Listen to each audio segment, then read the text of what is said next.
Hi, welcome to Outlaw Overland Adventures.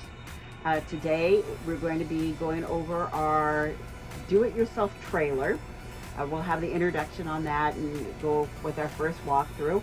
Also, John's first attempt at filming as he's working on it. You will notice that he set the camera up too far away. So what we did is that we deleted the audio on it because you really couldn't hear what he's saying. He has done better on it with his video, and we'll definitely try to do better on that. On update on the doctor's office, as we said last week, we really don't have anything new until we go to the doctor's office on this Thursday. So with our next video, we'll give you the update on that. And I wanted to apologize for the lateness of getting this one out on Sunday. Our aim is to do it Sunday morning, but unfortunately I ended up working a 13-hour shift today, so very unexpected. So I didn't get the video and the editing done as soon as I wanted to. So yeah, hope you enjoy. At least you know that the first two episodes of it, the first two parts of it are actually really good. It's the filming at the other part that we're working on. We're going to get a couple of different cameras to set up so that John doesn't have to be, moving the camera around as much.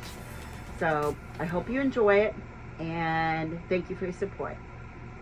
We're going to be turning this trailer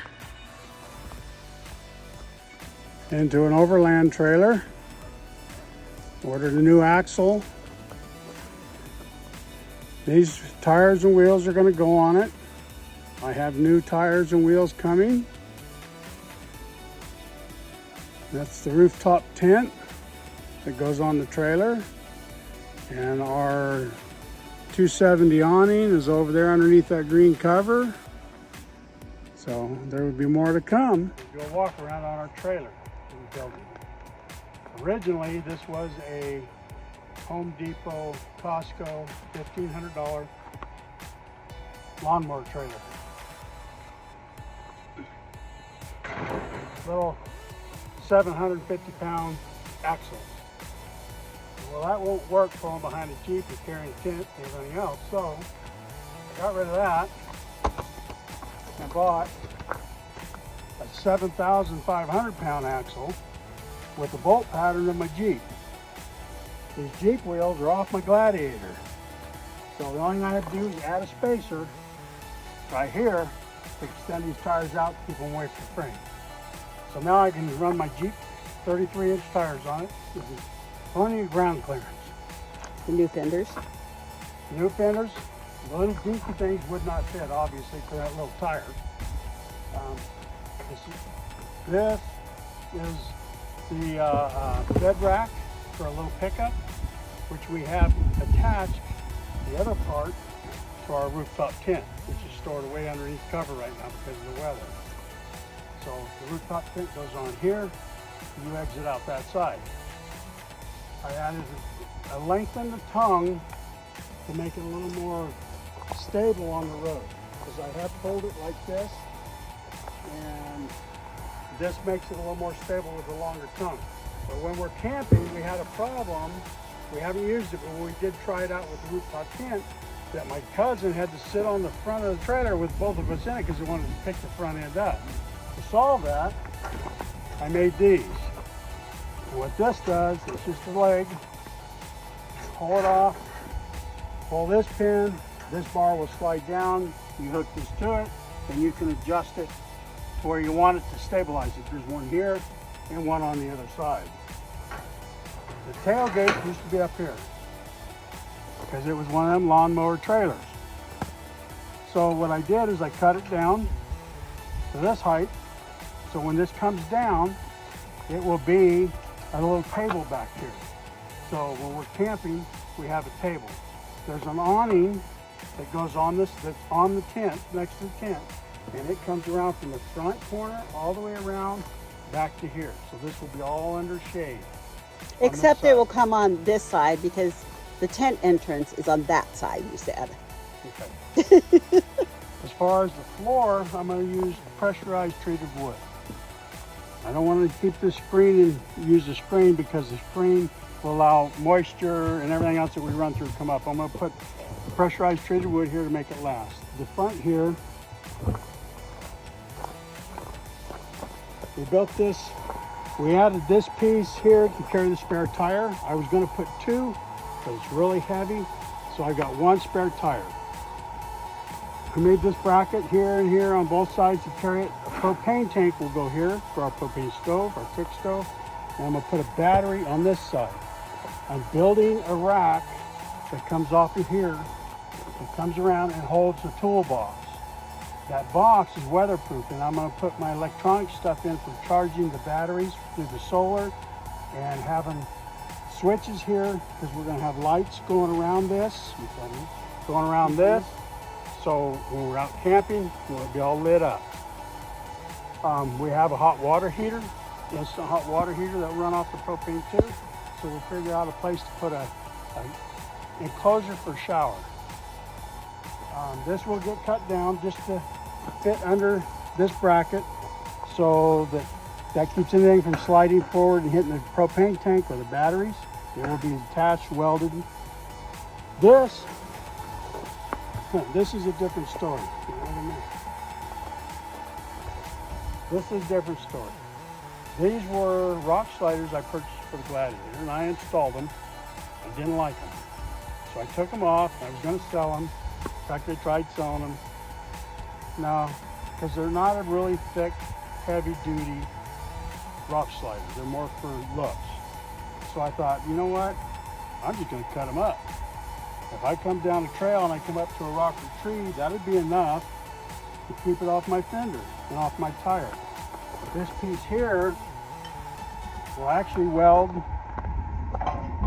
to the frame somewhere in this area to help anything that gets pushed against here, against this, keep it steady. It'll be welded to the front and welded here. And do another one on the other side. That one is over here. Hasn't been cut up yet. That's what I'm working on next, is to cut that up and make it fit the other side. So I am using a portion of this that I'm not using for the rock slider. The other portion I'm using is for the front, where we're going to put the toolbox. This will support the toolbox. Be one on both sides of the tongue, making a triangle. So that's where we are on the trailer right now. I'm going to paint it black, just so that it doesn't rust anymore. I got to sandblast it or do something before I paint it, but the fenders will be painted so they're not so bright. But this is what we're going to start with. This is what we're going to use on a budget. This is all just, the rock sliders were $200. So the axle was $150 at the range. The wheels I have. So we're using what we have and what we can get on a budget, cheap, but still good enough to be used where it's not just going to fall apart. I don't want anything like that. But that's where we are with the trailer. And when I go to working on it some more, I will be filming it. I might be doing it by myself, but I'll do the best I can. So.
like to apologize for poor filming on this, but there's more to come on the trailer, and I'll get better at filming it. I would like to very much thank everybody for their support. I haven't had a lot of comments. I'd like to hear some comments from y'all. We're thinking about doing some shorts, little short videos here and there. But again, thank you for your support. And I invite you to join us on our next week's journey.